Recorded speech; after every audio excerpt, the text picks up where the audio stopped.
Hello, Gorringes are on view yet again, this time for our sale on the 7th of February. There we go, we're in February. And in the warehouse we are. An extraordinary mixture of items as ever, starting with this. How about a whopping great mirror? Look at that, that's like 119. And yeah, that's really big. It's approximately 1, 2, 3, 4. It's about 8 foot wide. We'll have the measurements on the website. And then I suppose about getting on to 3 foot high. So if you need to fill a big space with a scrolly frame mirror, then that could be for you. It's quite a thing. Otherwise, what else have I seen over here? Well, there's a very, I mean, it's not going to set the world on fire, is it? But there's a very clean chest of drawers there. Look at that. There's like 118. It looks like it's a re-offer. So it'd been at less money than it was before. But, you know, really nice state of polish, smooth running drawers, the handles fit the holes anyway. They look like they might be later. Perhaps they've just been taken off when it was repolished and put back on. But very clean. That's probably in at around about £150 or so. Over the back, across against the wall, fabulous easel there. That is a studio model. I can't see the lot number from here. 111. 111. Excellent. There we are. So really good, very popular these. I mean, I think essentially for decorative purposes. That one is by Newman & Co. It's got its original label on the bottom. It's round about 1890, 1900, I should think. And I'd expect that to sell in excess of £1,000. Some of them make sort of 2,000–3,000. Elsewhere, well, moving on down, occasional tables, various occasional furniture, some rather striking decorative pieces, such as this sort of silvered, coated, it's sort of coated in silver foil, metal foil. This chair, very much in the India manner, lot 70. There's some refectory tables, quite a nice sort of country table here, more of a side table than a diner. Lot 69. Signs of old worm in it. Things do get worm in, and they're not, you know, we try not to sell it if it's active, obviously, but if it's got old treated worm, then that can still be there. So could regard that as giving it character. You might want to go near it. Lot 69. A run of revolving desk chairs here. Glass top tables with large bronze angels underneath. Gosh. Yes, it's all here as ever. And then right at the end, quite a collection of rather nice weathered teak garden furniture, such as lot 96, sort of 1.5 steamer chairs there. But there's also others in the lot, such as 98 here, where you've got the chairs and a central table. There's a whole run of different garden benches and the like. And spring is coming, or so they tell me, so start thinking about the garden. I think prices are sort of bottomed out now and are on their way back up for garden furniture again as people start thinking about getting in the garden. So there you go, now is a good opportunity. Otherwise, something odd for when people like something odd, as we all know. Lot 21, look at that, a cage to keep your children in or similar.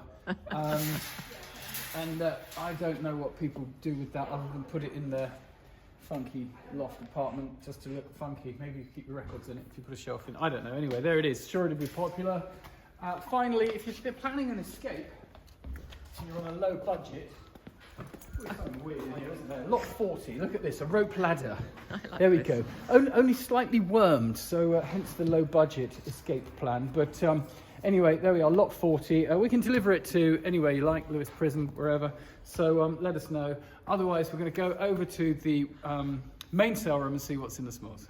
So here we are in the smalls room, and as ever, a remarkable selection of curiosities and collectibles, and why would anyone want to buy that sort of items?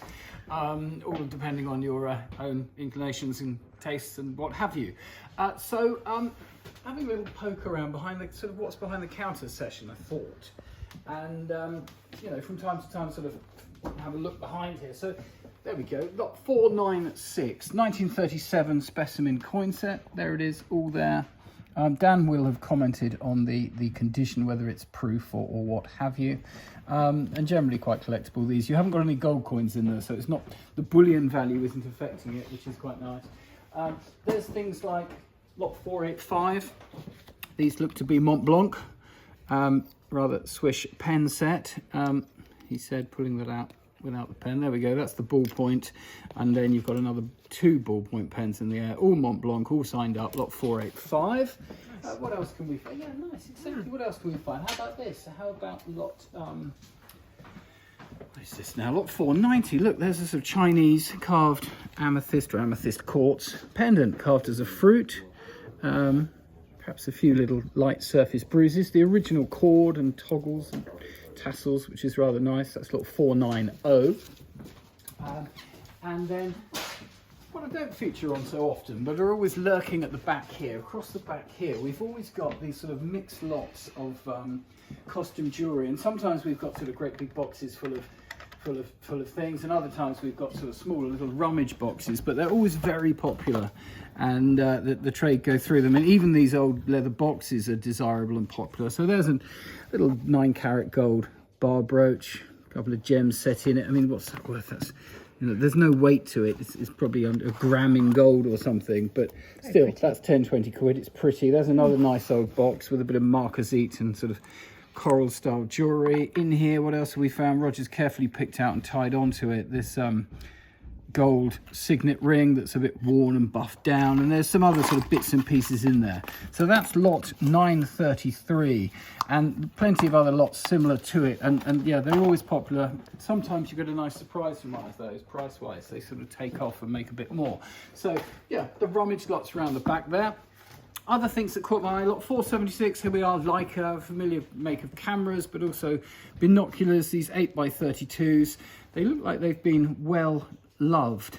Could do with a bit of a clean up, but otherwise look to be in very good working order with their original leather case. No doubt horrendously expensive to buy new, so 476. And then along here, Jaeger LeCoultre, we see quite a lot of the Atmos clocks.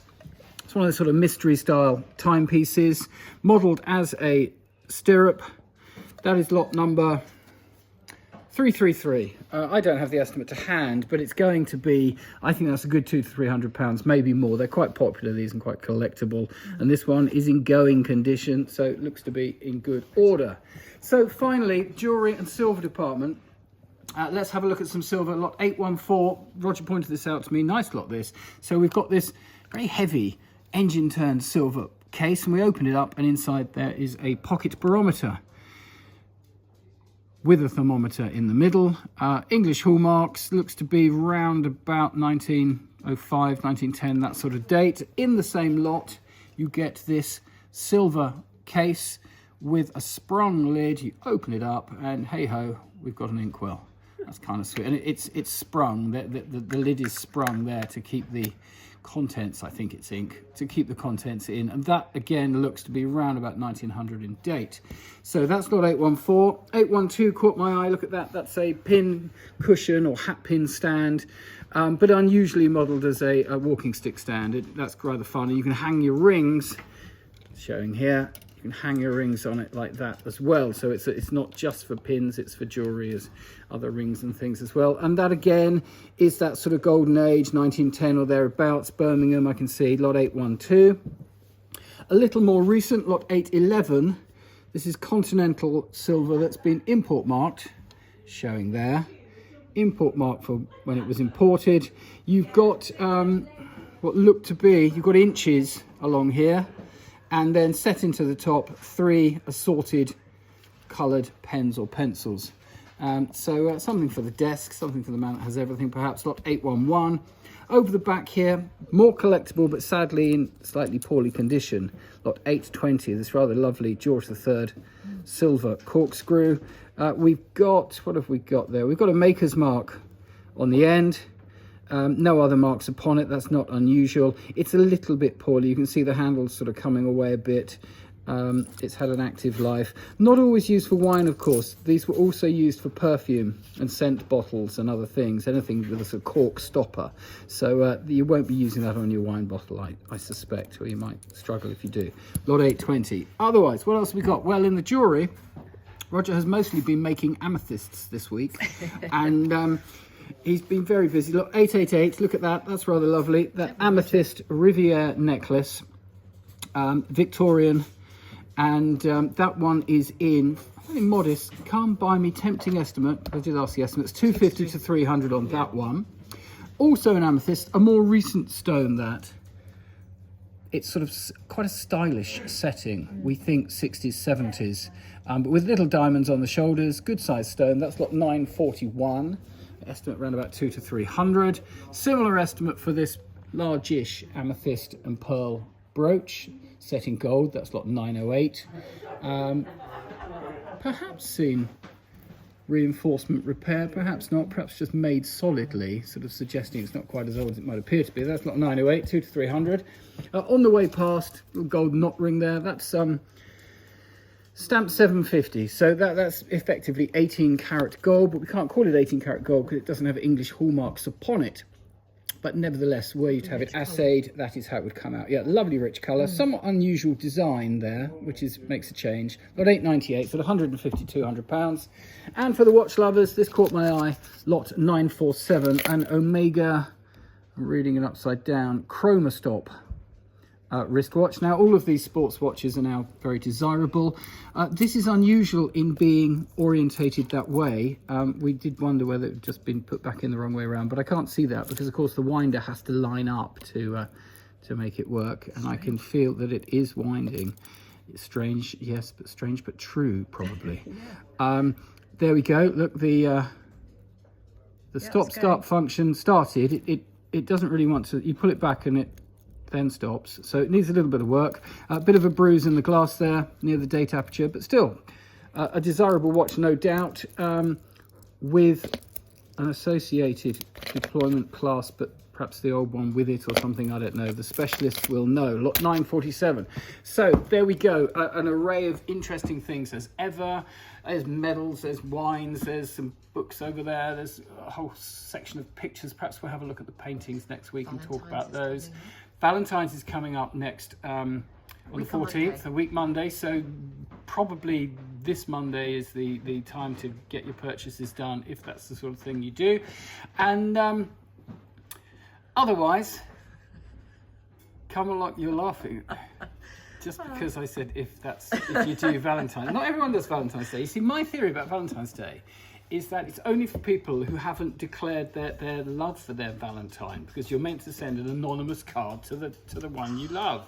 So you shouldn't be doing that if you're married, because of course you can't be admiring other people. You're going to get into so much trouble for this. And you know, therefore, I think there's very strict and tight rules for Valentine's, and really, it's all just become too commercialised, really? Like Christmas. Yeah, really. So maybe every day's a Valentine's Day. You could buy yourself something for Valentine's Day. I think that would be okay if you fancied a silver ring stand or something. So anyway, there we go. Shall we move on and talk about consigning to the fine sale? Oh, yeah, consign to the fine sale. You've just about got time. You've got about a week or so left, so it's all coming together rather nicely. So if you have something that you're considering selling, get in touch quick and we'll happily give you an estimate and see if we can go from there. So, fabulous. Thank you very much for watching me drivel on for ages as usual. And do come along to the sale, ask for condition reports. We look forward to seeing you there or through the internet. Thank you.